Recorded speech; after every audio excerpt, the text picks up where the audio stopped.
नमस्कार दोस्तों, ये 24 अप्रैल का अखबार है और इस अखबार में क्या पढ़ना था और क्यों पढ़ना था इसके लिए हम फिर से हाजिर हैं। चूँकि मैं नहीं दे पाया, कुछ कारण थे, इसलिए तो मैं फिर से ये इसको करवा दे रहा हूँ, तो आप इसे पढ़ लेंगे, है ना।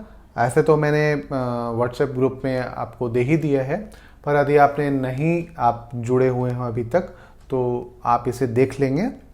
24 अप्रैल को जो पहली न्यूज़ पढ़नी थी वो हमें पेज नंबर 6 पे पढ़नी थी, है ना।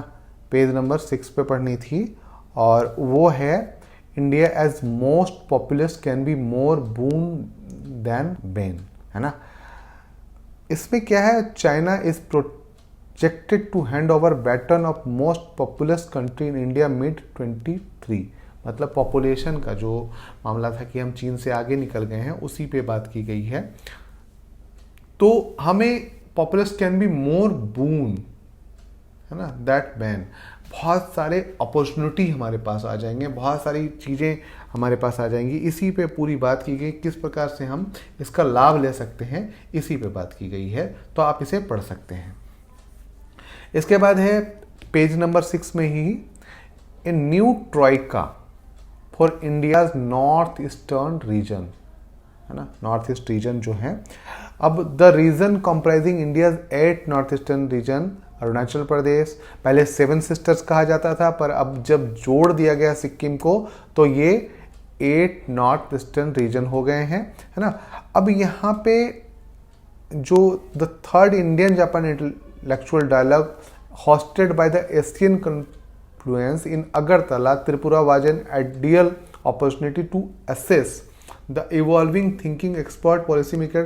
तो मतलब एक तरीके से ये समझ लीजिए कि bringing the troika of Bangladesh, India and Japan closer. अभी आपने सुना होगा कि बांग्लादेश में हम एक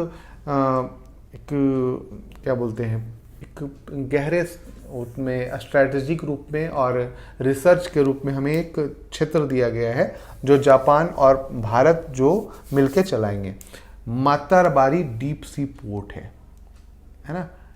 डेवलपमेंट ऑफ मातारबारी, इसमें चीन ने बहुत हस्तक्षेप करने की, चीन ने बहुत इसे लेने का प्रयास किया था, पर उसे दिया नहीं गया था और इसी पे पूरी बात की गई है।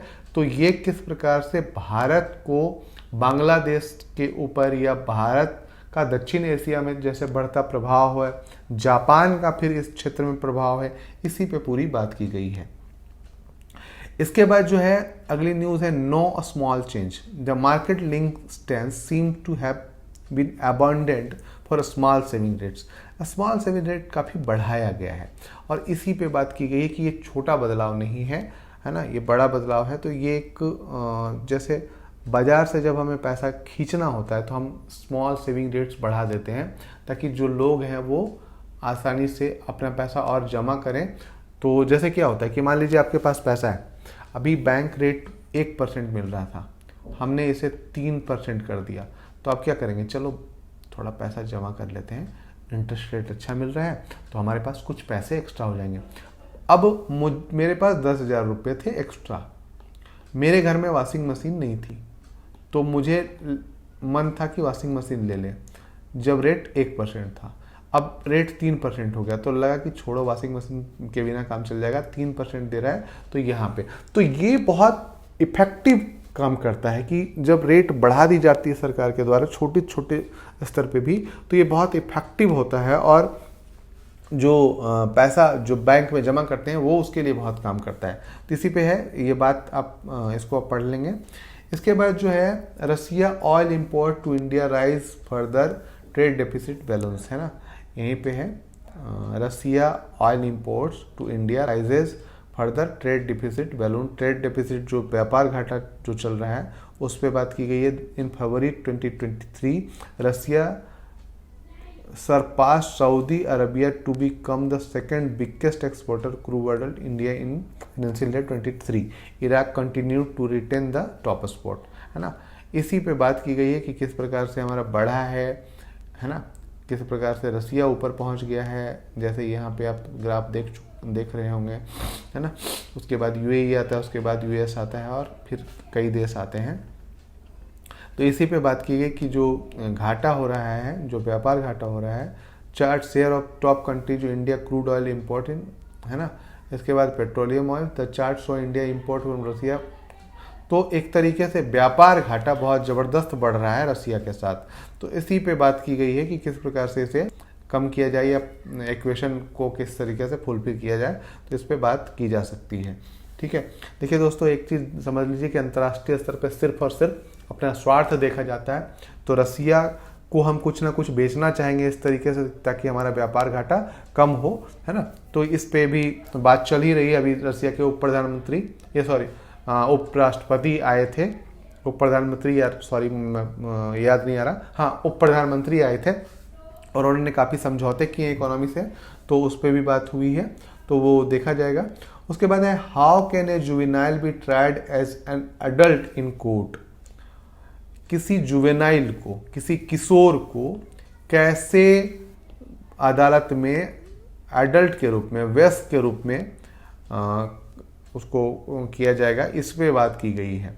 कौन कौन से ऐसे एक्ट हैं जिनके तहत उनको एडल्ट के रूप में, उसको चाइल्ड के रूप में या किशोर के रूप में उसे नहीं देखा जाएगा, इसी पे पूरी बात की गई है। तो आप एक बार पढ़ लेंगे, है ना। कई ऐसे अपराध होते हैं जो कि छोटे अपराध नहीं होते हैं, बहुत बड़े अपराध होते हैं, अपने प्रकृति में बहुत बड़े अपराध होते हैं, और उनके लिए यदि हम किसी को किशोर बोल के या अवयस्क बोल के छोड़ देते हैं तो ये समाज के लिए एक हानिकर उपाय है ना। तो इसी पे बात की गई है, तो आप इसे देख लेंगे।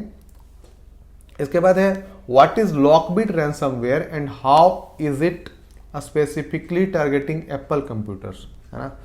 लॉकबिट रैंसमवेयर क्या है and how is it specifically targeting Apple computers. आप लॉकबिट याद रखेंगे, ध्यान रखेंगे, और किसको टारगेट करते हैं, तो एप्पल कंप्यूटर को। विश्व में सर्वाधिक जो सुरक्षित कंप्यूटर माने जाते हैं वो एप्पल के कंप्यूटर माने जाते हैं। इसको कैसे टारगेट करती है, इसी के बारे में बात की गई है कि क्या रैंसमवेयर है, कैसे ये वर्क करता है और इसके पीछे कौन है ना। तो ये बात की गई है, तो आप इसे पढ़ लेंगे। इसके बाद जो है centre will clamp down on Ponzi apps says FM, page number 11 में, है ना। Centre will clamp down Ponzi, है ना, apps. Government is working the RBI and IT ministry to regulation से Nirmala Sitharaman adding investors should exercise caution before putting hard earn money, है ना। Ponzi scam होता है, जैसे कोई छोटे मोटे इस तरीके की कि यहाँ पे आप इतना पैसा जमा करोगे तो इतना इंटरेस्ट रेट मिलेगा, इस तरीके से बहुत सारे ऐप्स हो गए हैं, बहुत सारी चीज़ें ऐसी हो गई, उनको रोकने के लिए क्या उपाय किए जा रहे हैं, इसी पे बात की गई है। पॉन्जी स्कीम्स पहले चलती थी, आपने सुना होगा, Ponzi app taking hard earn money she said during, है ना। There are apps coming out India promises many of the apps है Ponzi apps we are working with, है ना। तो इसी पे बात की गई है, तो आप इसे पढ़ लेंगे। इसके बाद जो अगला है वो है is the supremacy of the US dollar under threat. क्या जो पेज नंबर 14 पे है, क्या जो अमेरिकी डॉलर है ना, वो अब अंडर थ्रेट में या दबाव में आ चुका है।